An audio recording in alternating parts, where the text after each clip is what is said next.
and timely, cost-effective repairs. From oil changes to major engine and transmission repairs, we've got the cure for your car. Dr. Automotive, keeping your car running smoothly, mile after mile. Visit our website, smyrnaautorepair.com.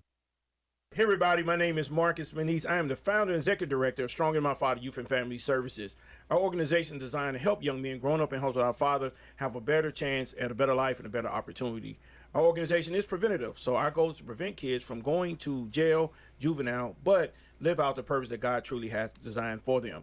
For all information on our organization, if you're looking for a mentorship program and your child is between grades 2nd through 9th, we encourage you to go to our website, strongerthanmyfather.org, for more information. Sign up to be a part of Stronger Sons Mentorship Program.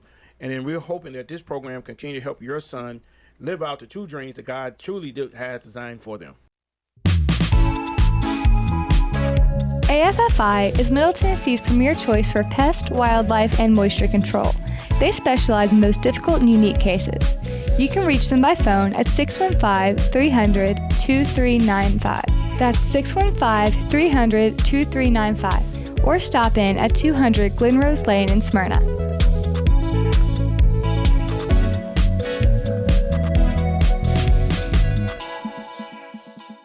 Hey, Middle Tennessee, it's Mark from the Safe House. And now the security riddle of the day. What's less secure than a fake safe from a big box or furniture store? Joe Biden's fake border policy, of course. But hey, there is good news. This time next year, Joe Biden will not be president. So drop by the Safe House and check out the largest selection of safes in the Southeast. Build a wall around your valuables with a safe from the Safe House. We have certified delivery crews to deliver and install your safe. Don't let a crackhead or illegal deliver your safe. With over 30 years in the safe business, the Safe House is the place to buy a safe in Tennessee. So go to NashvilleSafeHouse.com. Hey, I'm Floyd, and I'm inviting you to join me at CR. That's Celebrate Recovery. We meet at Family Worship Center, 3045 Memorial Boulevard on Sunday at 6 p.m. We're a 12-step Christ-centered program that offers help for all the hurts, habits, and hang-ups that's causing you pain. The program works if you work it, and I'm proof. For other CR groups, go to CelebrateRecovery.com and click on the group finder.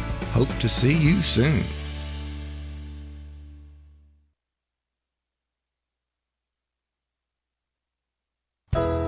When I say VFW, you probably have some visions of a smoke-filled bar with a bunch of old-timers eyeballing you. Well, the Stones River VFW is doing things different. No smoke-filled rooms, no turning prospective members away, and a strong emphasis on camaraderie and community. We believe in instilling our American values in our young people through numerous programs such as Voice of Democracy, Patriots Pen, Scout of the Year, and VFW Teacher of the Year. Stones River Post intends on becoming a driving force to help, aid, and assist wartime veterans. So if you're one of those veterans with a campaign medal and you want that sense of purpose that you've been missing, then give our recruiter, Andrew Farr, a call at 615-490-5715.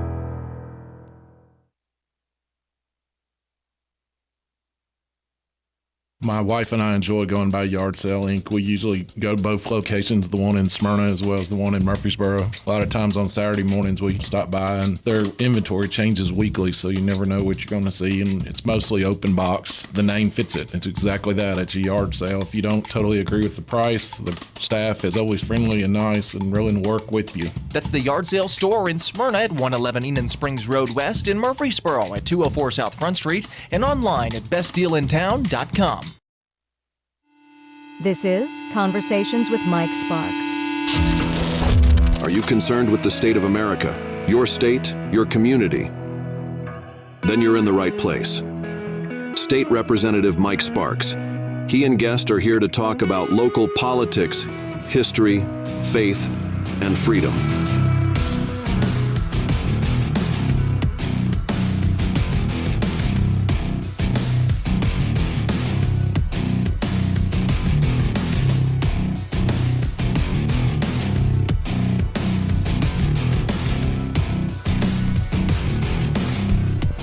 All right, you're listening to the Conversation with Mike Sparks. I'm your host, Mike Sparks. Got a big show tonight. Got a special guest, my buddy Pettis Reed, a guy I have a lot of respect for. And Pettis juggles a lot of balls in the air for Rutherford County, and I think it's making a difference for the future generations and hopefully my two new grandbabies. And before we go to Pettis and Roger Thomas here, I've got our trusted interns calling in with an invitation. Jeremy, go ahead.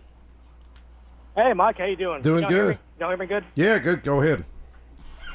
Yeah, Well, first off, long-time intern, first-time caller, if you can believe. But yeah, Mike wanted me. We have a Corporate Baptist Church in Furnace, Tennessee, is hosting their VBS for their 2025 VBS. The theme is magnified. Believe coming off of Psalm 34, I believe. I don't know the verse off the top of my head, but the theme is magnify the Lord. And so, yeah, we have classes for all age ranges, all the way down from child all the way up to teenager. But yeah, yeah. So Parkway Baptist Church, Yep. Lee Victory Parkway in Smyrna, across from Starbucks. Now, do y'all start tonight at 6? Yeah. Actually, we started at 5:30. So 5:30. Little Okay. Pep rally. Yeah, the little pep rally for it starts at 5:30. And then tomorrow, Monday through Thursday? Yeah. Tonight's kickoff, and then it goes until Thursday. Yeah, everyone's welcome. So if you got youngins, bring them on over there. And y'all feeding them too? I believe so. I believe they do get some sort of snacks, but band staff members, a little trade secret. We have our own little food court here. Y'all do? At the church. Yep. So we've got meals provided to us by different Sunday schools. Yes. So, but yeah. Well, I appreciate I seen Brother Shelby on guitar today, man. Ain't many pastors out there up there on stage playing electric guitar. Yeah, well, Pastor Shelby is one of them. So, yeah. And that was good. And you play the drums, and what else you play? The fiddle? Mike, I wish I could play the fiddle. I'd play a mean fiddle if I could. I'm one of those musicians who really wants to learn an instrument. So if you put a fiddle in my hands, I will learn that thing. So. That's I know. Got faith in you. You're very talented. I heard you sing that day. Do you remember the name of the song that you sang? Yeah, it's I said yes. I can't remember the name of it. Okay. All right. You need to work on that one then.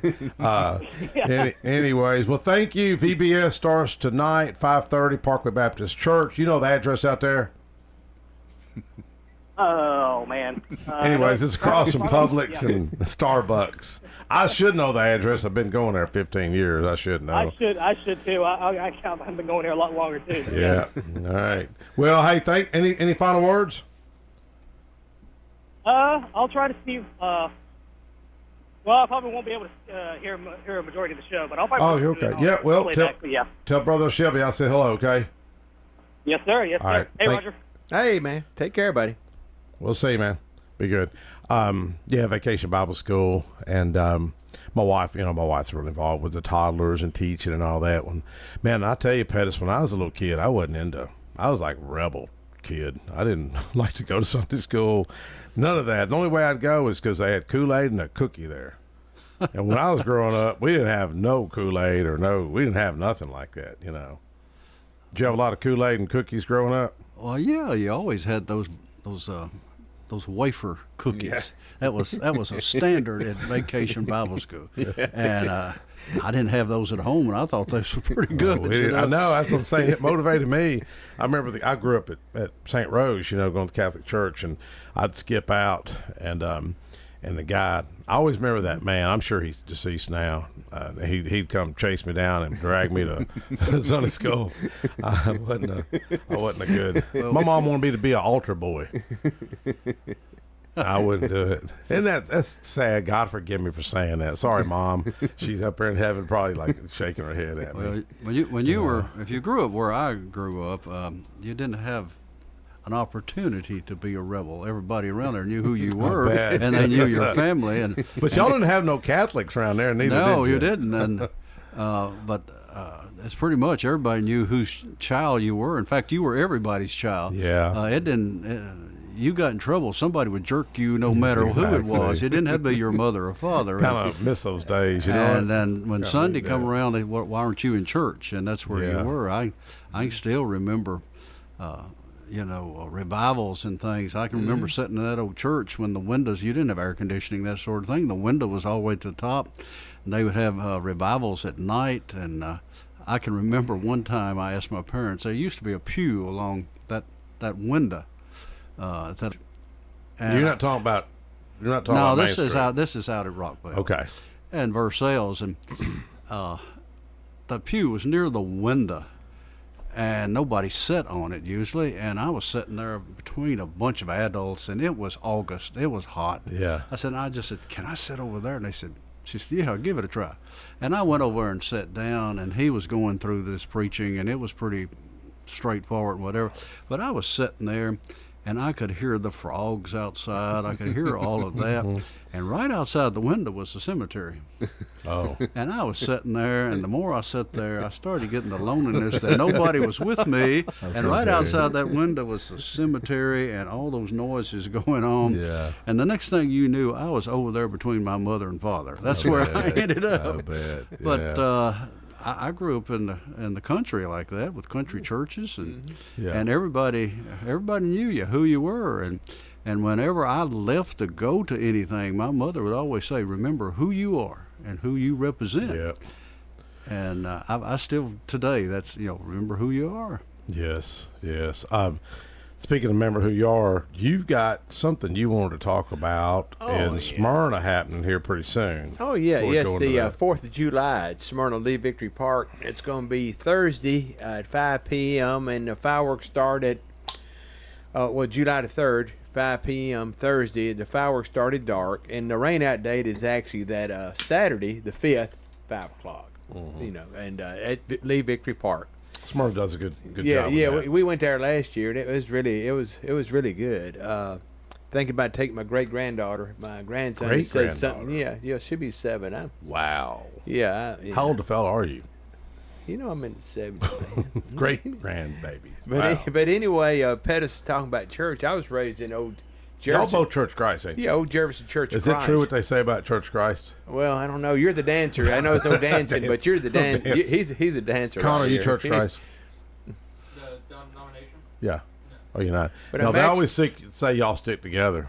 He's done stopped talking and gone to meddling. hasn't he? yeah, but I was named after my They dad always was say a that, deacon. though. He used to talk about country churches. Yeah. My dad was a deacon, my uncle's a deacon, and we lived down the hill from them, and it was, it was like 6 boys. In Old Jefferson. Old Jefferson, and we sat on the back row. And my dad, and I was named after the preacher of all people. Really? Paul Rogers. Have you heard of Paul Rogers? I was named after Paul Rogers. That's why I got this last name was the first name. But anyway, this is the bad thing. You get 6 kids on the back row. And, their dad and uncle toward the front, deacons, they had the same seats every time. Yeah. And somebody did something like a stomach growl or anything, like if you got giggling, anything. Yeah. And if I saw my dad looking back, it was bailed. Man. It was bailed. It wasn't. I bet. It wasn't go to the corner. You got. It was discipline back then. yeah. After church, getting beat after church. We tried to avoid all that, but sometimes you just couldn't help it. Like be one of the cousins. Back in that day, there was you had Methodist, you had some Baptist, you had some Church Christ, and that was see Presbyterian. Yeah. Presbyterian Church. And actually, that's what Smyrna is named after, wasn't it? Was it Smyrna Presbyterian Church? Yeah, I believe the one it was. And it was Stewartsburg to begin with. Oh yeah, Stewartsboro. Which is that? Would that be between Chicken Pike and Old Nashville Highway up on the hill? Somewhat. That's John's farm, John's property.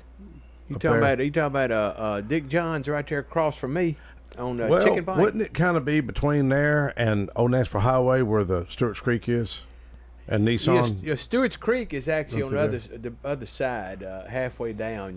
Stewart's Creek School. So I'm assuming it was that area right there where Stewart's. But when the Civil War, you talking about when the Confederates set up, that's where they had to set up. Stewartsboro was right there. It was a. Okay. Up on that little bit of that rise. Yeah, because we checked it out one time with metal detectors before Frank Crosland built his house there. That's on right. That hill. Frank Crosland. Yeah, you're right. Because we actually went over there with metal detectors and stuff. My uncle. What'd y'all find? Oh man, we found everything. We Really? found powder keg bands. We found a metal canteen about 1 foot in the ground. All kind of buckles and everything. He's getting What's ready. some Confederate buckles worth now?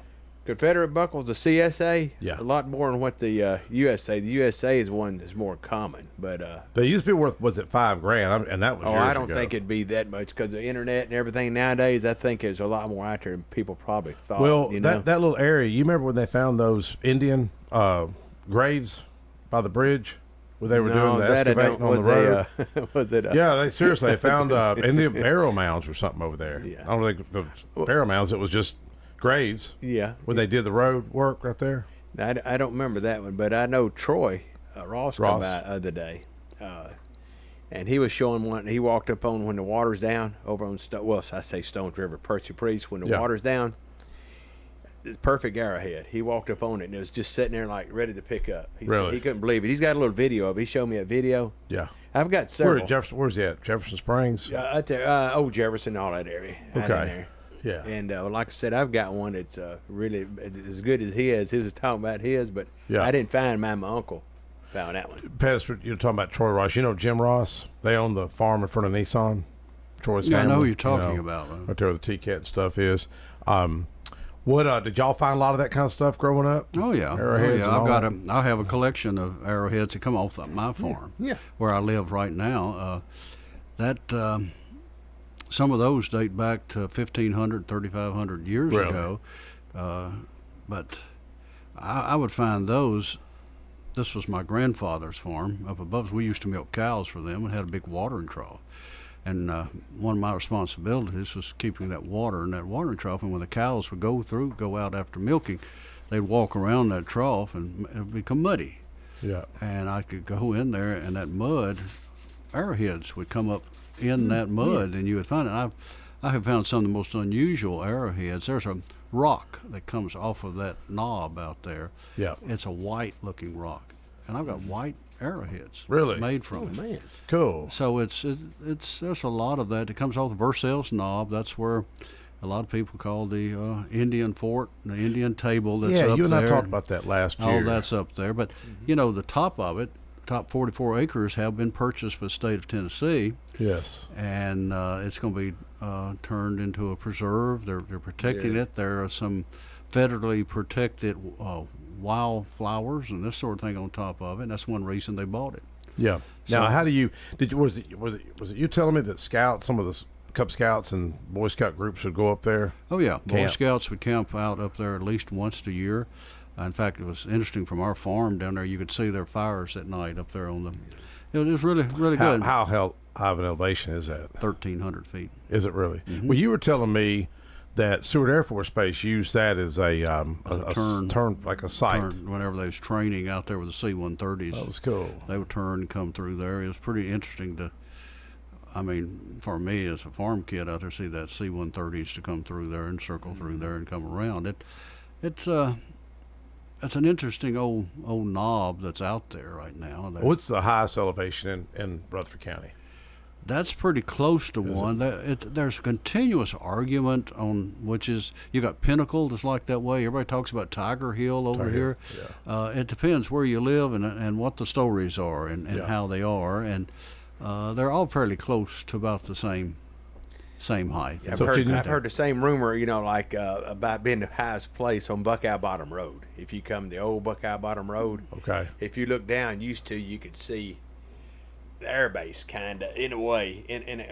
Not everything, but I've always heard that rumor.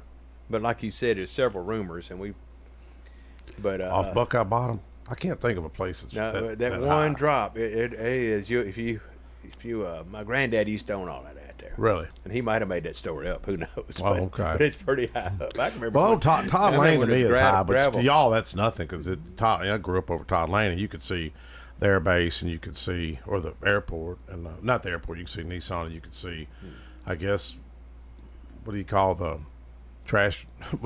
Mount Trashmore. What is there a name for that hill? Or is it in Walker Hill? You're talking about Middle Point? Middle Point. I guess is that what you refer to? That's the official name. Official? Okay. It's not Mount Trashmore. In fact, all over the United States, there are several of those Mount Trashmores. That used to be a landfill. They've converted over, right? Mm-hmm. I think is it North Carolina or Virginia that has one? North Carolina, I think. And you go out, you have to pay a mission. They got several parks on it and things. Really? Wow. Well, it's like Metro Center. There used to be a place in Nashville that was the dump, and they, covered it over. Yeah, and built businesses out there. I didn't know that. Mm-hmm. Yeah. Pettis, you also serve on the county commission. You've been on the commission how many years now? I'm headed into my 12th year. 12th year. Mm-hmm. And you enjoy it? Yeah. What do you like the most about being on the county commission? I think the contact with the people in the district that I have out there. I'm a District 8. I have Rockville, Eagleville in there, parts of Midland that's involved there. You're talking about 16,000 people, but yet when you're a rural commissioner, you don't share that with anyone else. Where if you're a city commissioner, you've got the city council to deal with. Well, my district out there, I have 4 schools that's in my district. When you think about Rockville, there's 3 there: the elementary school, the middle school, and the high school. And that one little complex there that you have there at Rockville, you're talking about approximately almost 5,000 children every day that's located there. Wow. Go down to Eagle, there's another 1,000 in that school. So I have those schools. I have 2 convenience centers that's located in mine. And then everything out my way pretty much are county roads. Yeah. So everything I have relates back to county, and when people have a problem, I'm the one they call. Yeah. Well, they used to say, and you know the history better than I do of even the General Assembly, they used to say it was always rural versus urban back in the day. There's a little of that, not I don't think as much today, but I know when I was on the commission, all I had was the municipalities of the town of Smyrna. Mm-hmm. You know, I didn't deal with county issues and those areas. But one thing I'll compliment you on, because you've been fighting for the broadband for years. I mean, you would just hammer, and hammer some more. Every time I get up, they get tired of it. But you know what? You really you almost have to be that way. You know what I mean? Persistent. I forgot who there was a quote that says something about persistency will trump everything else. You just got to continue to be consistent like that. But United Communication looks like they've been a great partner with Middle Tennessee Electric. How's that worked out there? We started with, I'll give Jeff Davison credit, and myself, we went over there during Mayor Burgess's, when he was mayor. We went over there one day and sat down with United and told them what we were interested in. They said, well, we'll look at it and see what we could do. They did an experimental development out there off of Alisona Road. They said, I think this will work, and we started pushing that away. Then we started working, trying to get the grants and things. And we did get it in the Eagleville area, the rural area there. We started expanding in that area out there, and before long, Eagleville became an internet city. Yes. We had a lot of it happening there. Then we tried to expand into the Rockville area. We started going that way. United started going away, and all of a sudden United said, hey, look what we got.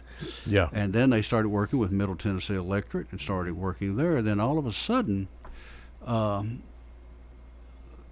they've gone to the city of Murfreesboro now. So now they're very heavy in the city of Murfreesboro doing that.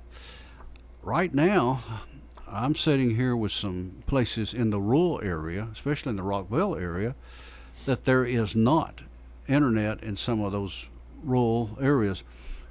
My main goal was getting it in the rural area because they just can't get it. But now, those areas that are not getting it out there, they've sat there and waited for so long, waiting for it. A lot of them have gone to Starlink, and they're going to those type of Well, that's things. the great thing about competition. I'm a little disappointed with Comcast, to be honest with you. I switched over to United Communication years ago. We switched our business over there, switched our home plan. But I guess one of our stylists decided to go with Comcast on her area that she leases from us, and Comcast, they just laid the line. I mean, it's just, if you've seen Happy Roger's over helping me do some stuff. They just laid their line across the back of the property, just laid it right across there. They did go on the sidewalk, and I've been called, man, you try to get a hold of Comcast, good luck. I mean, I've had to call the town of Smyrna Public Works to see if they can get a hold of Comcast. It's their line. You need to get your line up. But man, they've really disappointed me. But what I like is competition, whether it's Google Fiber. That's who I got. You got Google? Mm-hmm. How much is that a month? $72. Never changes. It hadn't changed in like 12 years, the price. They haven't went up? Haven't went up. That's what they told me when I went, because I was disgusted with Comcast. Yeah, and the other day I had a problem and got a hold to them. They told me when they'd be there. The guy was there, and he solved it. Now, I was about 2 days without, my wife. But we did have it on our phones, like Fubo and stuff like that. Mike, what's interesting, I spent all that time working, trying to get the internet and whatever, and you know who can't get United? You? Me. Are you serious? That is funny. It's not on my road at all. That's kind of an oxymoron It's or just, irony. that's just pretty much, sort of like the cobbler, he don't have any shoes. Or the car mechanic usually drives the junkiest car. You ever notice that? But of all things, who comes out and puts on my pole is Comcast. They come out there to put it on my pole. They did. And it's there. But in fact, I called Chris up here at the Middle Tennessee Electric, and I said, what am I supposed to do? They're out here on this pole trying to set this line up out here. Yeah. He said, it's going to be a while before you get it. You might want to go ahead and do that. Chris is a great guy. So I had to do that, and I didn't want to, but I still don't have. United still has not come down that road. Really? And it was quite, it's sort of like water lines and things like that. I've known people whose children, whatever, work for Consolidated, and their parents did not have water. Wow, really? So it works that way at times. But yes, that's been one thing that I think has been vital, because when I started running for county commissioner, I would go in homes, and I've seen these hot spots that you can get from Verizon. Mm-hmm. I've seen melted ones setting these homes where kids were trying to do their homework, and they just used that thing so much it overheated. Yeah. And these people would tell me about how many of those things they would use, and they said we would end up going to Murfreesboro to McDonald's to finish up homework and things. So that got me started. And of course, I was having the same problems. That's the time I was actually using dial-up and trying to get something there, and I said, this isn't going to work. So, AOL. Yeah, and all that. So, but you need somebody like Baker Rayburn comes to mind. He's in my Rotary Club, and he would, just like you, he would always hammer me every time I'd see him. He would talk about the need for broadband and the kids, and I got another Rotarian, Bobby Hopkins. I mean, he will wear me out on the driver testing station. And now it was kind of ironic. I seen him the other day at a ribbon cutting, and he said, "Man, I got my driver's license renewed the other day." He said it didn't take him 10 minutes. I mean, it's usually 3.5, 4 hours, And where'd he go? I don't know if he went to Blackman at the Bart Smith building. Bart, you remember Bart Smith? No. And over there, and I went over twice, and it was so crowded. I just left. I went all the way to Lebanon, and they got me in over there. It was a couple months ago, but I called the state to see about or my wife called to get an appointment, and it was going to be 2 or 3 months before they could get me in. Well, you got everybody that's trying to get the real ID. Mm-hmm. You got yours done? No. Oh, you don't? No. My daughter has been after me, and I went on my first vacation. I hadn't been anywhere in 13 years. Yeah. And at the 1st of June, I went. She made reservations, and I was in the reservation, so I had to go. Where'd you go? We went down to Orange Beach. Oh, good for you. So they were wanting to go over and see the Blue Angels. Mm-hmm. But to get in on that base right there, you got to have a real ID. Oh, really? And she said, "You can't get in." I said, "What are you going to do?" I said, "I'm going to sit here and watch the water. I'm not going to go watch. I've seen the Blue Angels." I know. And I said, "I'm not worried about it." I said, "I'm not flying anywhere." Yeah. I said, "If I can't find it in Rutherford County, I don't need it." Exactly. That's the way I look at things now. Yeah. I said, "Here I am now. I'll be 77 in October." Yeah. And I said, "If I can't find it here, I don't need it. I don't really want to go." I said, "The only place I'm going to go outside of Rutherford County, if it's got something historical, or if it's got something related to the state of Tennessee." And I said, "That keeps me within this state." Yeah. So as far as me needing a real ID, I said, I'm about as real as they're going to get. And that's pretty much it. Well, I stand with Pettis on that. I'm the same way. I mean, well, speaking of history, and I wanted to pay a tribute to somebody that you and I knew, the late Senator Frank Nicely. Frank passed away. Was it Friday he passed? Friday or Thursday. I can't remember which. You knew him. He was a long time East Tennessee lawmaker. He was a big advocate for agriculture, and he would just share funny little stories that got a lot of people's attention, whether it was about cockfighting or I'd heard stories. Bill Kitcher would tell me a few stories, and you remember the one about I think they were banning smoking in restaurants or something, And you remember that story? I wish Bill Kitchen was on there. He could tell. I think the guy gets up and Frank talks about, some people like to drink, some people like to smoke, some people like to cheat on their wives. And it was just all this stuff, Frank was good at it. He was up there around Morristown. Yeah. And I knew Frank before he got into the legislative thing because he was in Farm Bureau. Oh, okay. He was part of that group up there. And that's the time that I was part of Farm Bureau. And of course, I was dealing things with the communications, and I'd go up there for different meetings at that time. And Frank would always be one of those, like you were talking about. If he had something he was pushing, he would always be on you or whatever. But I can hear that voice as he talked to you, and he'd get down, he'd get deeper and deeper and deeper if he wanted something. But Frank was a good guy. He was. Man, he really was. It's just, the real loss. I was in Memphis when I'd heard about him, and I think I seen a few times he spoke, and very colorful guy. And I was in Memphis in my first year at a conference, and down there, a lot of state lawmakers there. We were going to go visit John DeBerry's church, and I heard two lawmakers arguing, two Republican lawmakers, and this other lawmaker, that other one walked away, walked off, and Frank was standing there, and the guy says, "Hey, man, I'm just trying to introduce this guy to a constituent in the industry he was in. I think it was pest control." And he said, "Man, that guy wanted to be all sarcastic and stuff, and he I knew the other guy. The other guy's deceased as well. And I know what Frank said. This is really cool. Frank said, you got to be humble. Humility always wins. There's something to that extent about being humble. And that always kind of stuck with me.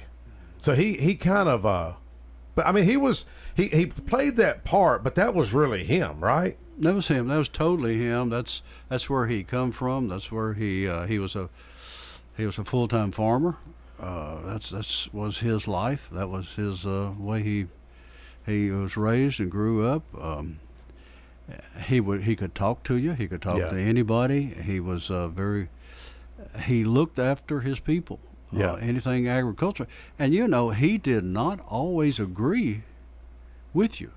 Exactly. A lot of times Farm Bureau would be working on something or lobbying on something. He didn't agree with us.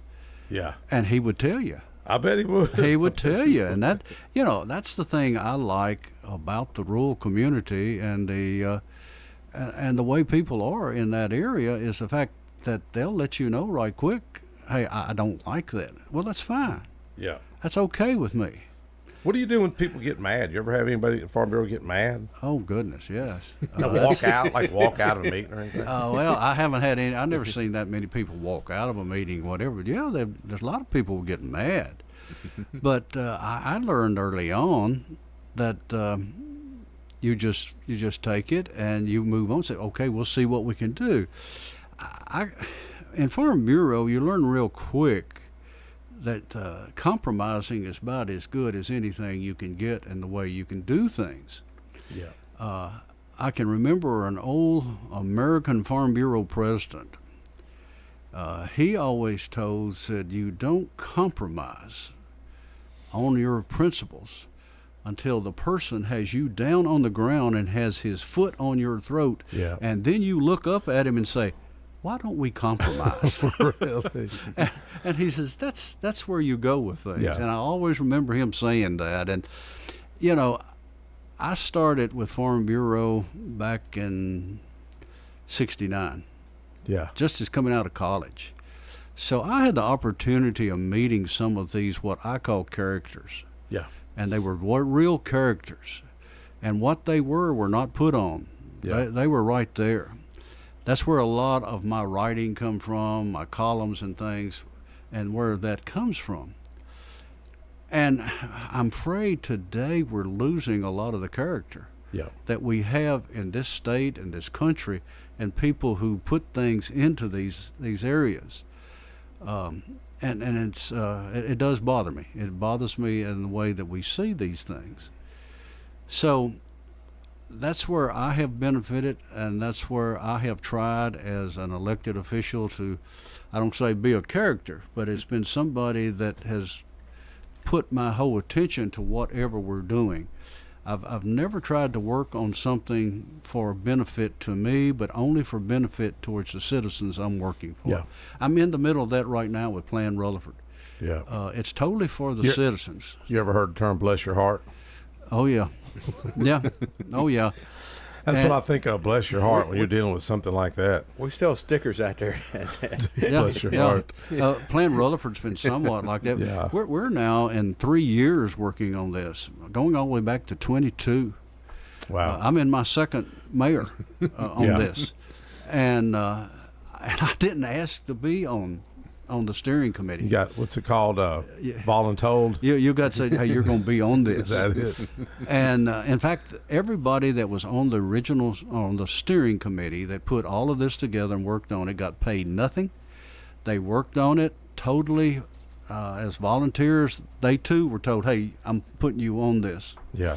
And every one of them had no reason to be nothing. They were not involved in what I call real estate. They were not involved in developing or building anything. Yeah. They were just people interested in the county and where we go with land use planning. Yeah. That's pretty much Well, it. I guess every area of the county has like its unique personality. Laverne, Eagleville, Absolutely. Rockville, Murfreesboro, Absolutely. Smyrna. Absolutely.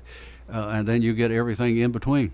Mm-hmm. And what this Plan Rutherford is just another comprehensive plan. We had our first comprehensive plan go way back all the way to began in 2009. That's when they started having the first public hearings. Mm-hmm. It went into 2010 trying to finalize and put together, and it was approved in 2011. And that became the first one we started operating with. But then when you turn around and look, starting with 2011, we started gaining 700 people a month in Rutherford County, and doing it till today. And then we're looking at, 500,000 by the time of 2045 added to what we've got now. So it come up to the fact that we were going to have another comprehensive plan. Plan Rutherford come about, and rather than just calling it a second comprehensive plan, they had to have a name. Mm-hmm. So everybody said, well, just call it Plan Rutherford. So 2022, that started with Bill Ketron. And they had the first community hearing where everybody could come out to Lane Agri-Park, out and voice their opinion. And then we went about the county doing more. We had one in Smyrna. We had one in Christiana, which is Plainview. They were in Las Casas. They were in Rockville, Las Casas.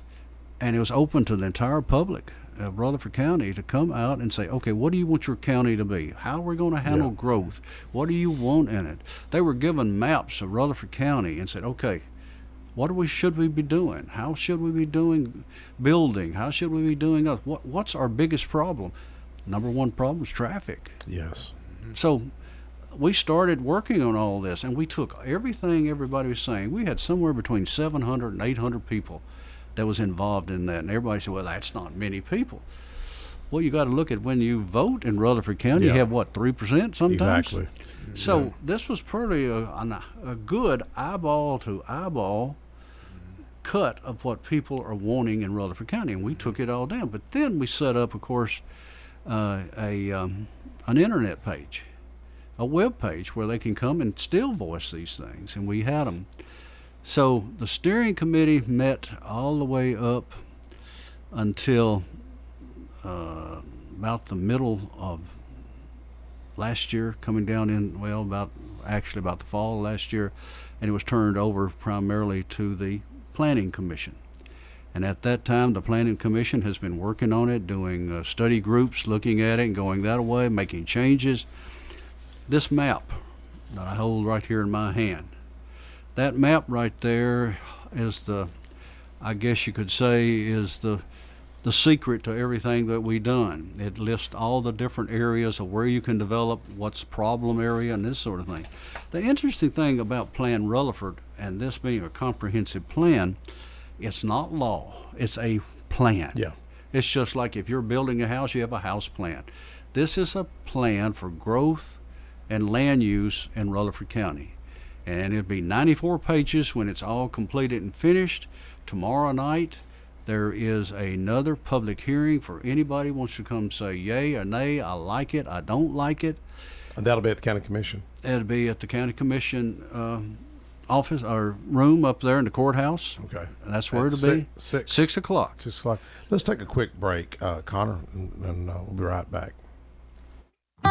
Hi, this is Allie Dowenhauer with Isaiah 117 House. Isaiah 117 House provides physical and emotional support for children awaiting foster care placement here in Rutherford County. We are changing the way foster care begins, and those kiddos are brought to our house to hang out and wait for a foster family, and they're given everything they need. We support foster children, DCS, and foster families here in Rutherford County. Visit us at www.isaiah117house.com or visit our Facebook page, Isaiah 117 House, Rutherford County. Hey, I'm Floyd, and I'm inviting you to join me at CR. That's Celebrate Recovery. We meet at Family Worship Center, 3045 Memorial Boulevard on Sunday at 6 p.m. We're a 12-step Christ-centered program that offers help for all the hurts, habits, and hang-ups that's causing you pain. The program works if you work it, and I'm proof. For other CR groups, go to celebraterecovery.com and click on the group finder. Hope to see you soon. Josh Moss with Affordable Heating and Cooling provides residential HVAC and duct cleaning services to the Middle Tennessee area. With more than 20 years of experience, Josh Moss and the AHC team provide 24/7 service and take care to ensure whatever work you need done is done in a professional, timely manner. Contact AHC at 615-745-1676. That's 615-745-1676. Or go to their website at affordableheatingandcoolingtn.com. Most people know that their insurance can provide them with coverage for the many life's mishaps. But I can help you also unlock discounts, save money, and get benefits with Farmers Insurance policy perks. Whether we're discussing home or auto insurance, I am here to help you understand these great perks. Call me, Mark Lewis, at 615-625-7070 for a quote, and you can get a whole lot of something with Farmers policy perks. We are farmers. Bum, bum, bum, bum, bum, bum. Not available in every state. Only available at select Farmers branded policies underwritten by Farmers Truck or Fire Insurance Exchanges or affiliates.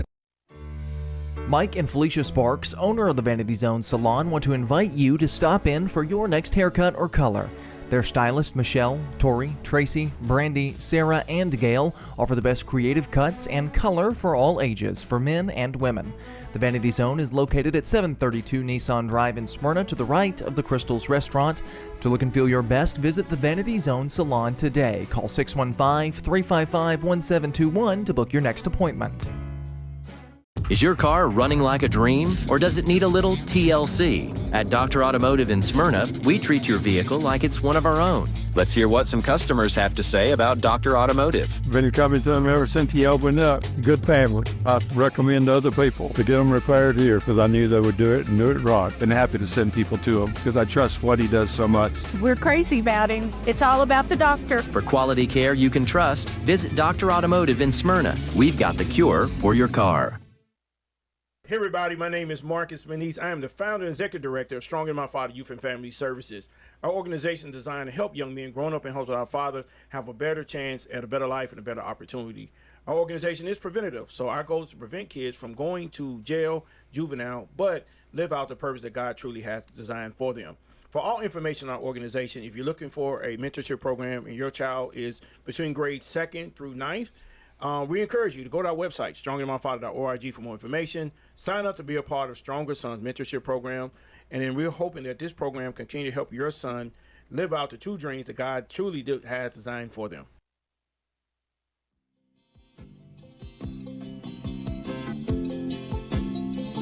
Just a good old boy, never meaning no harm. Beats all you never saw, been in trouble with the law since the day they was born. Straightening the curves, flattening the hills. Someday the mountain might get them, but the law never will. Making their way the only way they know how. That's just a little bit more. All right, we're back. Conversation, Mike Sparks. Got some good old boys on my show tonight. Commissioner Pettis Reed, Roger Thomas.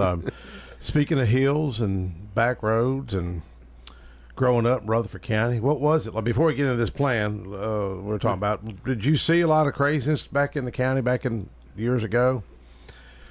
Y'all didn't see much moonshine stuff like that. I have been sworn to secrecy. Can't talk about it. You know. I can't really. You on the spot. There's a lot of things. Because you're going to church after this meeting, right? I am. But I grew up in a. Like I said, I told you there's a lot of characters and whatever. Yeah. There were people. My mama said, "Don't you go see them. Don't you go nowhere near them or whatever." And of course, being a boy and whatever, I went and talked to them. Yeah. Went to see them. But I found out they were people just like anybody else and whatever. But it was a wonderful time. I got to say, at the time that I grew up. Yeah. It was just that we lived for my first 15 years. We lived in a 3-room house with an attached kitchen on the back. How many y'all? There were 5. 5 in the family, and we had no indoor plumbing. Minimal electricity. I put it that way. Minimal electricity. We had 2-3 plugs in the whole house. Really? Everything come off that light bulb in the ceiling. There were cords that run off of that. Yeah.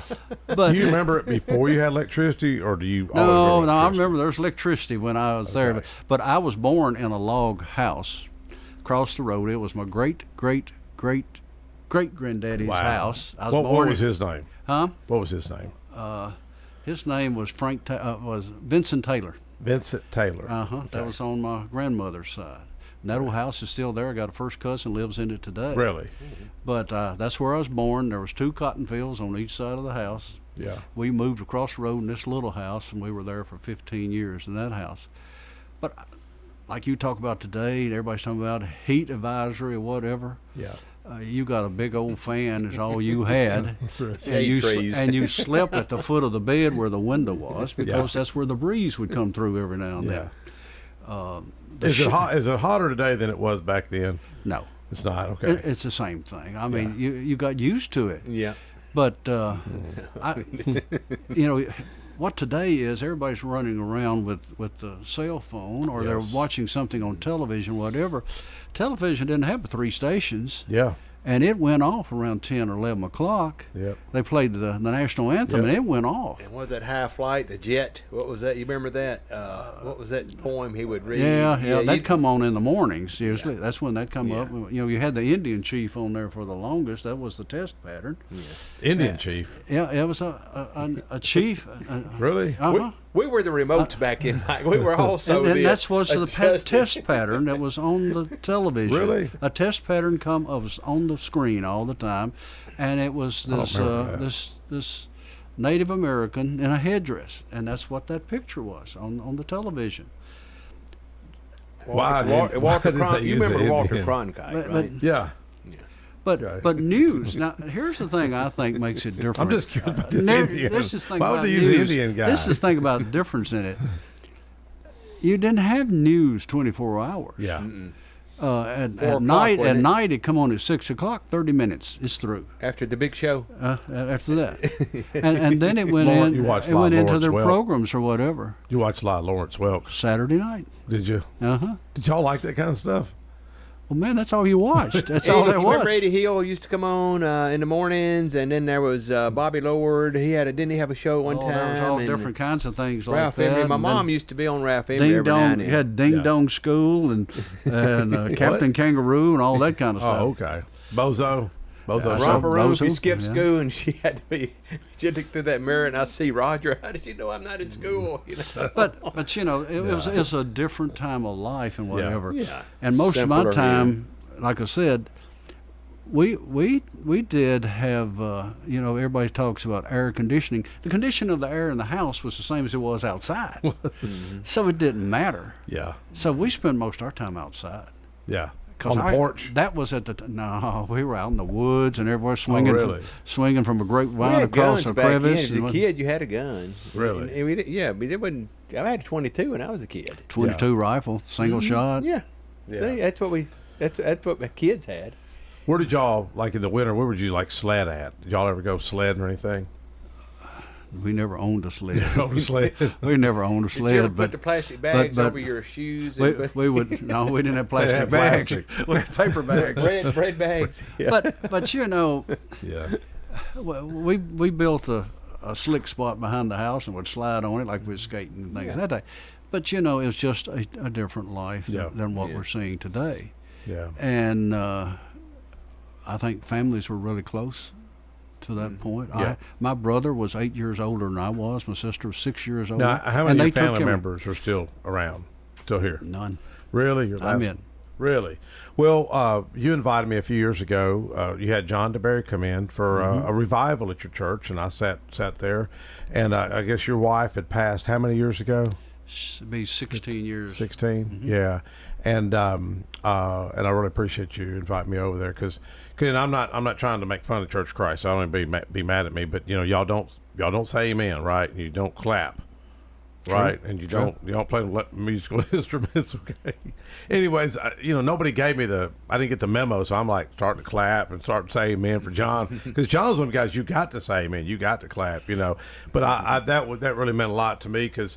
A lot of folks, I think they know what happened to John DeBerry. The Democrat Party took him off the ballot, and he was the strongest voice for the Democrat Party in the state of Tennessee, no doubt. And he is a strong Christian believer, and they took him off the ballot. And I funded some videos and hired some filmmakers, and you were one of the first people to step up to help me. So God bless you for doing that. And John went on what they meant for evil. God meant it for good because the governor hired him. He's the first African American to be on the first floor of the state capitol, and that story has never been told. But now let's get into the media. I mean, because you're a big media guy. I mean, this media should tell that story. Here the governor helped make history with John DeBerry, and it's like crickets. We can't talk about this. But I appreciate you helping. If folks want to see more, just type in YouTube, Mike Sparks, John DeBerry. But John has got such a compelling story. John's like you. He lost his wife probably 8 years ago, I guess. Something like that. And just a real trailblazer. And are y'all about the same age, I guess, you and John? Probably within that same area. Yeah. More than likely. It's he's a good guy. When I went to visit his church, I just assumed he was a Baptist minister, and I got there and I was shocked because it was Church of Christ, but I remember him telling me after the sermon, it was me and Mike Bell, Jeremy Faison, and I think another person was with us. And we were out there in front of his church, and he told me, because he's Shelby County in Memphis, and he would say, Mike, he said, there's prostitution going on our streets. There's drug dealing going on right over at that corner. And I'm thinking how fortunate we are to live here in Rutherford County. I know. I don't remember growing up around that at all. Do you? If it was, I didn't know anything about it. Did you? I mean, around in Smyrna, anywhere like that? No, man. We were so blessed. You're looking back, so smaller blessed town to like live that. here. It just wasn't that kind of. You knew all the police and everything. It just wasn't that way. But anyway, I was going to give a shout out to Pettis on. He does do a lot of volunteer teaching work. We got that straighted out. At Sam He's Davis not home. An exhibitionist. He's what's it called? Showman. No. He actually does a smokehouse. Teaches kids about it. Demonstrating. Mm-hmm. Okay. And anyway, but we really appreciate him about that. I love, I'll get over and talk to him. Sometimes he had a clock set up one time. The time it didn't work out at all. Did it, Pettis? We had so many people. Did not work. But well, are you on the board? Are you on Sam Davis' board? He's a trustee. Let me ask you this, and if something ever happens to you, this is for the record. What do you want all your writing? Are you donating them to MTSU, or where's that going? Well, right now, everything I wrote for Farm Bureau belongs to Farm Bureau. It does. That's the way that operates. See, I was working for them when I wrote all of that. You know what? We want to talk about somebody that you and I both like, the former governor, the late Ned Ray McCorder. Yeah, Ned Ray. Mm-hmm. We were having problems with West Tennessee. There was a lot of flooding happening down there. And what it was is flooding a lot of the fields that farmers had there, and they were needing help. Well, they couldn't just go in there and clear it because of the Clean Water Acts and things of this time. So they were trying to get some of this done and getting permission through this sort of thing, and we had what I call the tree huggers and this sort of thing, stopping it and this sort of thing. He needed help. Well, a member of our staff, who happened to be the CEO of the company, says, we'll provide for you a video. We'll get this all done and shoot and give you this great video that you can present. Yeah. So at that time, I was the one in charge of that. Yeah. So we wrote a script. I was sent to West Tennessee to do this. I go down there to shoot. They have and over there in Obion County in this area, they have a bunch of canals. They're man-made canals, but over the years, they've blocked and something. Things have fallen in there and that sort of thing. They put me in a flat-bottom boat to begin with, and we started jumping these things in that flat-bottom boat. And on each side of me, this was a hot August day, there were some of the largest cottonmouth snakes you ever seen in your life. And I knew in a minute they were going to fall in that boat. Well, I made it through there shooting all that video, and they said, well, we need one more thing. They carried me out to the airport. And I got in a two-seater plane, no doors, named the Spirit, named the Spirit of 76.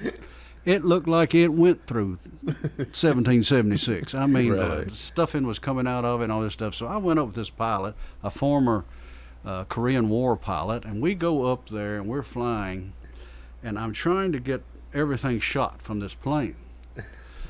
All of a sudden, though, I realized I needed to get this was before drones now. You got to remember this, while I was doing this. I couldn't get the swamp. The plane was in the way. So I asked this pilot, it was August day, we were riding up there. I said, how still can you hold this plane? He said, man, I can hold it so still you can walk out on those wings.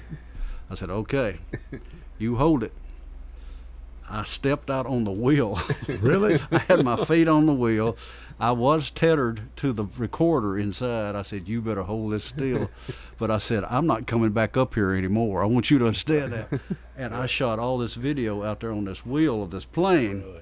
And I stepped back in. And then we tried to land, and the humidity was so heavy, it kept pushing the plane up. Really? We couldn't get down. So finally we get down. And I thought, I jumped down, almost kissed the ground, because I said, Lord, thank you for getting me through this. CEO was down there. He says, I want to go up. Really? And I had to go back up with him and shoot some more. But we did that video for governor. Yeah. That had a huge crowd in Jackson. We got what we wanted through the legislature and all of this. In fact, that video won a national award. Really? So it all went well. You know, I met Ned Ray at Lee Victory's Fish Fry. I was sitting there, felt out of place, and he pulled up, and he come straight over to me. He said, young man, how you doing? And I didn't know what to say. I said, sir, you still eating them vanilla wafers? And Dan Whittle put me in the paper the next day with him. And, he was a good guy. Then he called me at my car business wanting a car. I didn't know it was him. He said, I used to be the governor. I'm like, governor? He said, yeah, my name's Ned Ray McWhorter. He used to be one of my customers. Yeah, just a folksy guy, a legend of a guy. He's a good guy. But I want people just to remember, if they got anything to say about Plan Rutherford, I'd like to see them tomorrow night up here at the courthouse, 6 o'clock. 6 o'clock. Also, you go to planrutherford.org. And it's on there. You got some great maps. They show you every road in Rutherford County, where the possible future problems are on roads, where we got possibilities of widening and all this sort of stuff. Yes. Everything. All right. Well, thank you, Connor. Thank you, Roger. Thank you, Pettis Reed, folks. We'll talk to you next week.